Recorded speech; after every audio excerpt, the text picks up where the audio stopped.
तीरंदाजी में तनी उंगलियां, सदी हुई कलाई, बाजुओं में ताकत और एक मजबूत पकड़ की बहुत ज़्यादा ज़रूरत होती है।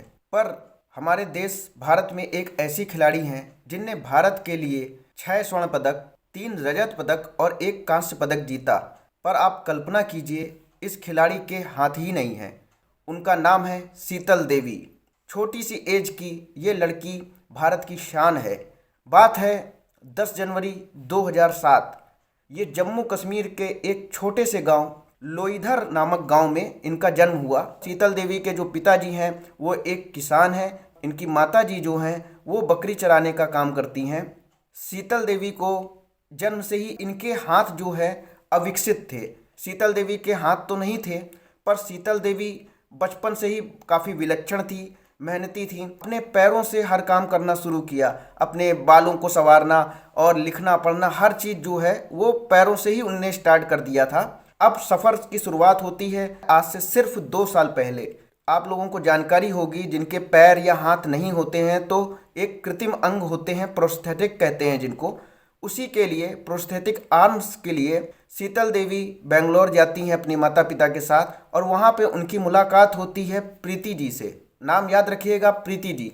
प्रीति जी वो एक पात्र हैं जिनने शीतल जी की ज़िंदगी को एकदम काया पलट किया। प्रीति जी ने कोशिश की कि शीतल जी को उनकी ही जैसे और भी जो दिव्यांग खिलाड़ी हैं या पर्सन हैं उनसे मिलवाएं, जो उनकी मतलब तरह दिव्यांग तो हैं पर अपनी फील्ड में बहुत ही आगे निकल चुके हैं। मतलब किसी न किसी तरह से उनने उपलब्धि हासिल की हुई है। तो उनने सबसे पहले जो है शरद गायकवाड़ जी से मुलाकात कराई। शरद गायकवाड़ जी ब्लाइंड क्रिकेट टीम के कैप्टन हैं। उसके बाद जो है मिलवाया शेखर नायक जी से। शेखर नायक जी एक्चुअली में पैरा ओलंपियन भी रहे हैं। मुलाकात होती है तो थोड़ी सी मोटिवेशन मिलती है शीतल जी को। शीतल देवी सोचती हैं कि हम भी खेल सकते हैं, क्योंकि आप विश्वास करें 2 साल पहले तक शीतल देवी ने केवल जो घरेलू खेल होते हैं बच्चों में छोटे, आमतौर पे पकड़म पकड़ाई और इस तरह के नॉर्मल खो खो, इस तरह के ही खेल खेले थे और कोई स्पोर्ट्स से उनका कोई वास्ता नहीं था। लेकिन जब उनने देखा कि उनकी ही तरह के लोग खेलों में मतलब जो पार्टिसिपेट करके देश के लिए मेडल ला रहे हैं, तो उनके अंदर भी एक प्रेरणा जागी। और उनने फिर एक किस्सा जिक्र किया, अपना जो एक किस्सा जो है प्रीति जी से शेयर किया कि मैं भी छोटी एज में मैं भी धनुषवाण होता था तो उसको चलाने की कोशिश करती थी पैरों से। तो इस चीज़ से थोड़ा सा प्रीति जी को लगा कि इनके अंदर भी एक इच्छा शक्ति है, एक खेलने की एक इच्छा है। तो उन्होंने गो स्पोर्ट्स के जो फाउंडर हैं श्रीकांत एंकर जी, उनसे प्रीति जी जो है शीतल जी को मुलाकात कराती हैं, शीतल देवी जी को।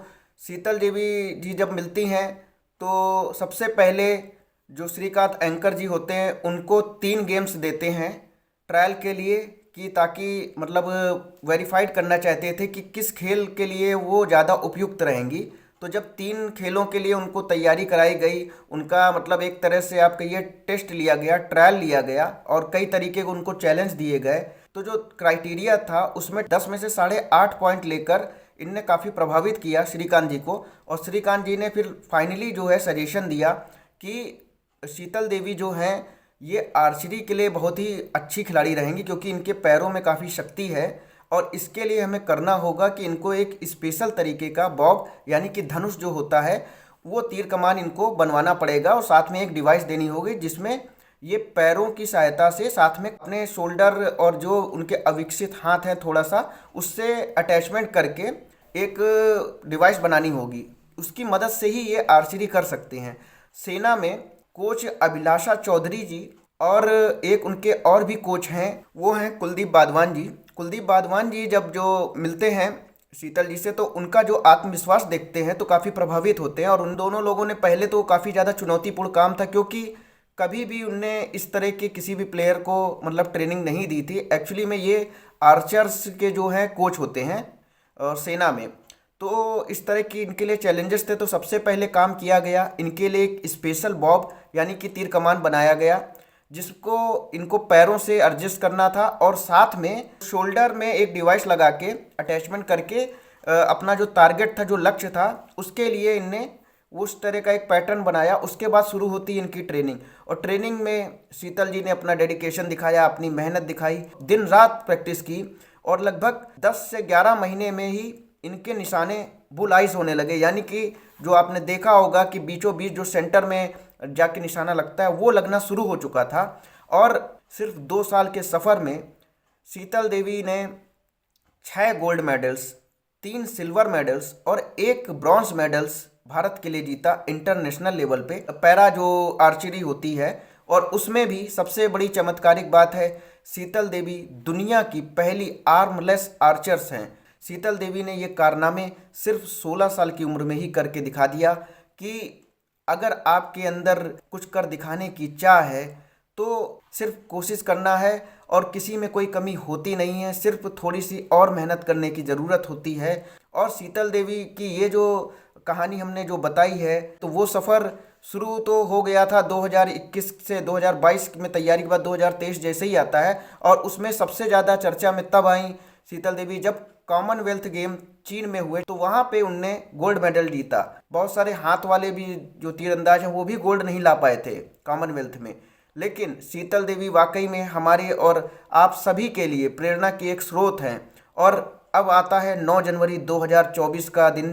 दिल्ली का राष्ट्रपति जो सभागार है उसमें शीतल देवी जी का जब नाम अनाउंस होता है, उसके बाद शीतल देवी जी जब पहुंचती हैं भारत की राष्ट्रपति द्रौपदी मुर्मू के पास, द्रौपदी मुर्मू जी के हाथ में होता है अर्जुन अवार्ड का पुरस्कार। और अर्जुन अवार्ड का पुरस्कार जब वो देने के लिए हाथ आगे बढ़ाती हैं, तो हमारी आर्म रेस आर्चरी की जो गोल्ड मेडलिस्ट, जो दुनिया की नंबर 1 प्लेयर बन चुकी हैं, वो खड़ी हो जाती हैं।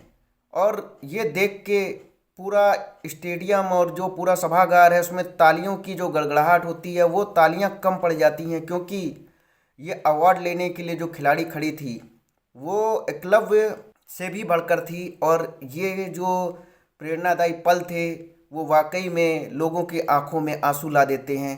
क्योंकि आप कल्पना कीजिए, अर्जुन अवार्ड, अर्जुन एक जो दुनिया के सर्वश्रेष्ठ तीरंदाज माने जाते हैं, धनुषधर माने जाते थे, वो अवार्ड उस खिलाड़ी को मिल रहा है जिसके हाथ नहीं हैं। उसके बाद भी सोचिए कि पैरों से तीरंदाजी में स्वर्ण पदक लाने वाली खिलाड़ी आज भारत की बेटी हर दुनिया के उस इंसान के लिए प्रेरणादायी है जो हिम्मत हारने लगते हैं थोड़ी सी समस्या से। तो आपको उनसे प्रेरणा लेनी चाहिए, जिनके पास हाथ नहीं है उसके बाद भी वो तीरंदाजी में दुनिया की नंबर 1 प्लेयर बन जाती हैं। तो आपके पास तो हाथ भी हैं, पैर भी हैं, दिमाग भी है, हर चीज़ है, फिर आप क्यों कमज़ोर पड़ते हैं। और हमारी ये कहानी आपको अगर अच्छी लगे तो कमेंट में ज़रूर अपनी राय दें। साथ में हमारे चैनल को सब्सक्राइब करें, हमारे पेज को फॉलो करें, और हमको भी आप मोटिवेशन दें ताकि हम इसी तरह की प्रेरणादायक कहानियाँ आपके सामने रखें, ताकि आपके जीवन में भी कुछ प्रेरणा के स्रोत आएँ और मोटिवेशन मिलता रहे।